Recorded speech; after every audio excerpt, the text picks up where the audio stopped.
everyone, welcome back. Frag here. Today is the range day that I'd alluded to earlier in a different video. Taking my PTR 91 SC rifle out to the range to try zeroing it in on some of my new hand loads that I prepared. It's a great rifle, 308. I like it. I have the SWFA scope on there. It's a single scope, so it only has 20x on it. So anyone that mocks me for how long it takes to get a shot in there, that's why. The size of the target actually takes up the whole screen. Target acquisition at 100 yards is incredibly difficult. And I forgot the last time I had it out, I was shooting at 800 yards. It was way over target. Alright, so here's the walk to the target after I fired a bunch of rounds at it just to try to get it back on center, because like a moron last time I didn't reset the zero.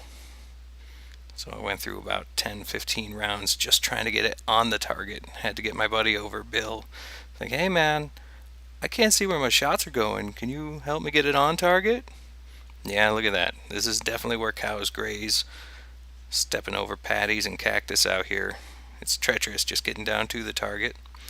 It is a safe range. I'm firing at a downward angle into dirt. No chance of any of these rounds, even with how high over the target I was, going anywhere over the ridge.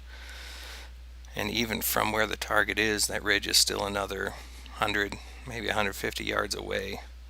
I couldn't shoot in my regular space because there were cows sitting there. So this one was the next safest area I spied out while I was getting out here. We decided to go for it. So this was a paced out 100 yards. It's pretty close to accurate. So there we go. Not too bad a grouping. Here we are. I got my 3-inch circles. Gonna just apply a couple of those. And now for something completely different. Here's my friend Bill. He was out here all the way from South Carolina, taking a shot of some soda cans on top of a box with his 12 gauge. Ba-doom! Look at that. Oh man, it's a good thing I was recording at 120 frames, even though it means you're all stuck with me doing this voiceover. But what can I say? Fun times. It's hard to go out and recapture this sort of thing. And here's the gift that I received for my 30th birthday. It's my H&K P30 and 40 Smith & Wesson. My hand loads in that too. I'll show you what those are a little bit later. But man, I love that gun. Super easy to fire. And that's what a can does with a 40 cal hollow point. Boom! This one's great. Look at this. Whoa, look at that piece. Goes way up into the sky. And nope, still falling. Still. Oh. And there we go. Now, being conscientious people, we don't just leave garbage out on the range. So, yes, I am picking up everything I shot. We don't leave pieces out there. Man, come on. This stuff's kind of cool. Take a look at this. That can got completely destroyed by one round. It completely flattened, just flew through the air. How cool is that? And here's Bill. Congratulations, you killed a box. Well, hey everyone, sorry for the horrible voiceover. I completely forgot that this camera doesn't record audio in 120 frames per second, 720. But anyway, let's take a look at what happened. As you may have noticed from the video, it would seem that a 40 caliber handgun will give you a better result on a can of soda than a 12 gauge shotgun. But not just any 40. I'm using my Horady XTP 155 grain hollow point. And before we get into what kind of accuracy I had on that rifle out there, understand that I was using 308 interlock 150 grain, which the tip is not exactly ballistic. It's more of a hunting round, but I was curious what accuracy I would get out of it. Next time, I'll be moving up to these, and we'll see how they perform. Still 150 grain, full metal jacket though. So, taking a look at what we got. If you remember from the last video, I loaded 41 grain, 41 and a half grain, and 42 grain.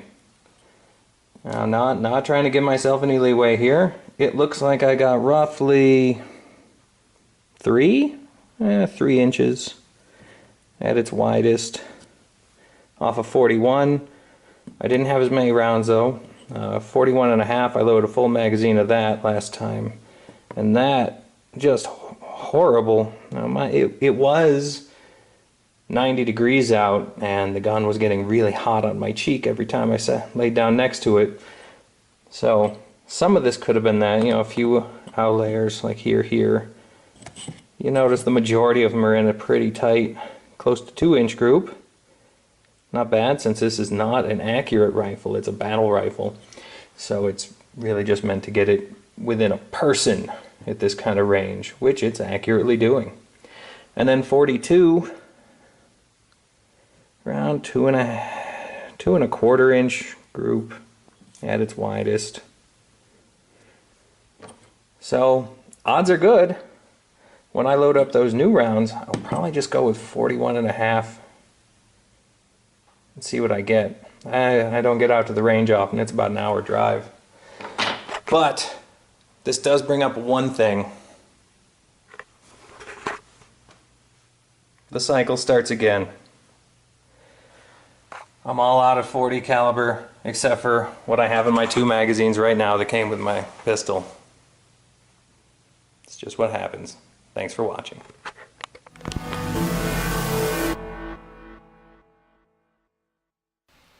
What? What is that out there? Cows? I just stopped to get a drink. Oh, I don't like the way this is going. Just remember, I did say that they were up on the ridge about 200 yards above and to the right of the target I'm aiming for, and pew, pew, pew, pew. Oh, look, cows are smart. See? No harm done. I assure everyone, no cows were harmed during the filming of this episode. But now let's go take a look at that target. Running down there, be glad you weren't there, I was all out of breath.